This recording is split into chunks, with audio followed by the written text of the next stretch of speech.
좀 제가 궁금했던 대목이 하나 있었어요. 북한이 경제 상황이 그렇게 어렵다는 건 뭐 주지의 사실인데 아니 돈이 다 어디서 나서 저렇게 막 미사일을 빵빵 쏘아댈까?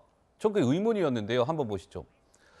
어제 하루에만 북한이 미사일 쏜 게요. 돈으로 따지면 뭐 정확한 건 아니겠습니다만 대략 한 1,000억 원 정도가 들었답니다. 어제 하루 미사일 쏜 비용이 1,000억 원.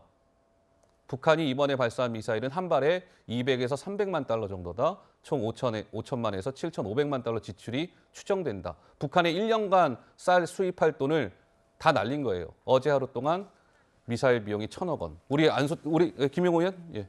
이렇게 보면 될 것 같아요. 제가 이제 국방위에 있을 때도 쭉 보면 북한 입장에서는요. 핵무기 개발하거나 탄도미사일 개발하는 것이 다른 국방력 강화하는 것보다 싸게 먹힙니다. 오히려. 아하. 예를 들면은 전략 폭격기 같은 거, 전투기 같은 거 1,000억 원 넘어가거든요. 네. 그다음에 뭐 여러 가지 뭐 이지스 예를 들면은 구축함이라든지 이런 거 막 그냥 많이 들어가면 조 단위까지 들어갑니다. 네. 그렇기 때문에 북한으로서는 오히려 그런 그 재래식 무기를 더 첨단화하는 것보다는 핵무력 완성을 하는 게 훨씬 경제적이다 말이죠. 네. 그리고 그거는 외교의 또 수단이 될 수가 있잖아요. 동시에 음. 국방력의 수단일 수도 있지만 예, 예.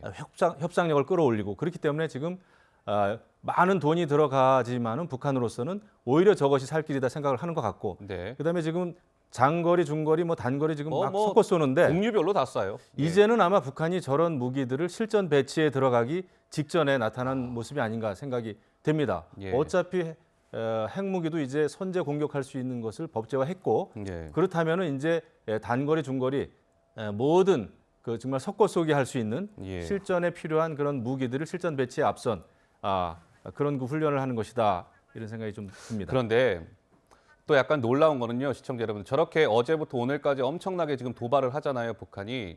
근데 북한 주민들은 정작 저러한 사실을 모르고 있답니다. 북한 노동신문이나 이런 데도 일체의 무슨 미사일 쐈다 이런 소식은 전혀 알려주지 않고 있다는 거예요, 북한 주민들한테. 왜? 북한 주민들은 굶어 죽고 있는데 뭐 미사일이나 쏴대고 막 이런 게 소식이 알려지면 북한 주민들의 이제 민심이 이탈이 될까 봐 철저하게 숨긴 가운데 미사일 도발을 감행하고 있다. 뭐 이런 소식도 나왔는데 저는 그러면 안 소장님, 저 하루치 미사일 비용만 1,000억이라는 거예요. 네. 지금 북한은 국제사회에 엄청난 지금 막 제재를 받고 있는데 도대체 저런 돈들이나 이런 것들은 다 어디서 지금 들어가고 있는 겁니까? 그러니까 지금 북한의 통치 자금이 거의 고갈되고 있습니다. 예. 저렇게 지금 뭐 완전 계산 없이 쏴대니까 고갈될 수밖에 없겠죠. 예. 그래서 아마 제가 볼 때는 시진핑에게 뭔가 식량 지원을 요청하는 하나의 그 간접적인 화법인 것 같기도 하고 올해 북한의 그 쌀 생산량이 136만 톤밖에 안 됩니다. 지난 95년 고난의 행군기에도 150만 톤을 생산했는데 136만 톤이 지금 생산밖에 안 됐고 근데 1년분의 지금 쌀 값을 어제 다 날려버린 거 아닙니까? 그런 거죠. 그래서 이제 북한 주민들에게 그 공개도 못하는 게